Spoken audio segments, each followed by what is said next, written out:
మాదాపురం చాలా అందమైన గ్రామం. ఆ ఊరి చివరన ఒక పెద్ద వేప చెట్టు ఉంది. ఆ గ్రామానికే అందం. ఊరిలో ఉన్న పిల్లలందరూ ఆ చెట్టు కిందికి చేరి తనతో పాటు తెచ్చుకున్న తినుబండారాలను తింటూ ఉంటారు. ఆ గ్రామంలో రవి, లత, ఆనంద్, శామ్యూల్ అనే స్నేహితులు ఉండేవారు. ఆ రోజు సెలవు కావడంతో ఆనంద్, శామ్యూల్ ముందుగానే చెట్టు కిందికి చేరారు. వాళ్ళిద్దరూ రవి, లత కోసం ఎదురు చూస్తూ ఉన్నారు. ఆనంద్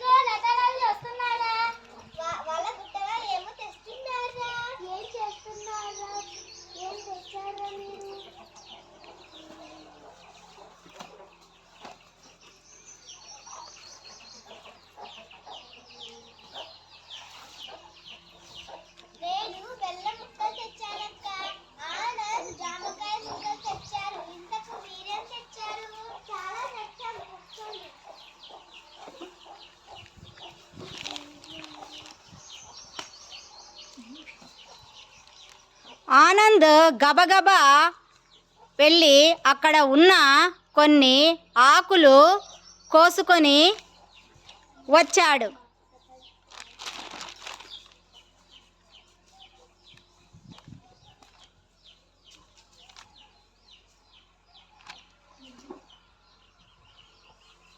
అబ్బా, పూర్ణం, బూరెలు, గారెలు, పరమాణం ఎంతో నాకు నచ్చింది.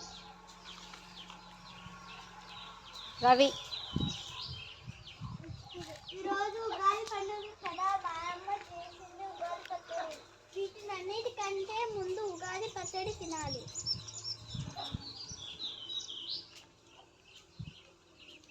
అబ్బా, ఉగాది పచ్చడి ఎంత బాగుందో! తీయ తీయగా, పుల్ల పుల్లగా, చేదు చేదుగా ఉంది.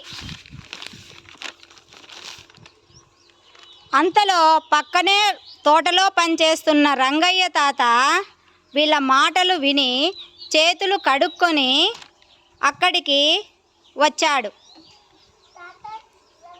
తాత, చేతులు కడుక్కొని నీకు ఉగాది పచ్చడి పెడతాను. తరువాత పూర్ణం, గారెలు కూడా పెడతాను.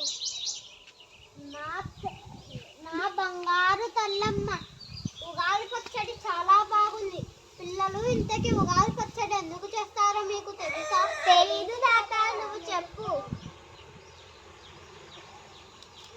తెలుగువారి తొలి పండుగతో సంవత్సరాది అని యుగాది అని పిలుస్తాము. తాత, ఉగాది పచ్చడి గురించి చెప్తావా తాత? నీకెప్పుడు తినిపోలేనా? తాతని చెప్పనివ్వు, మధ్యలో అడ్డుపడకు.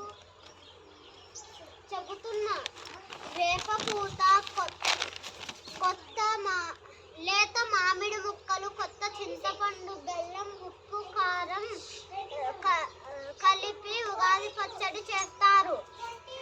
దీనిలో రుచులు ఉన్నట్టే మన జీవితంలో కష్టాలు, సుఖాలు వస్తాయని దీని అర్థం.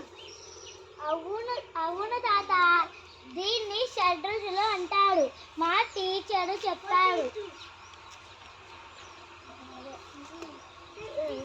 సరే నాయనా, కొంతసేపు ఆడుకొని ఇంటికి బయలుదేరండి. అసలే పండుగ అంటే ఆనందాన్ని అందరితో పంచుకోవడమే. బాయ్.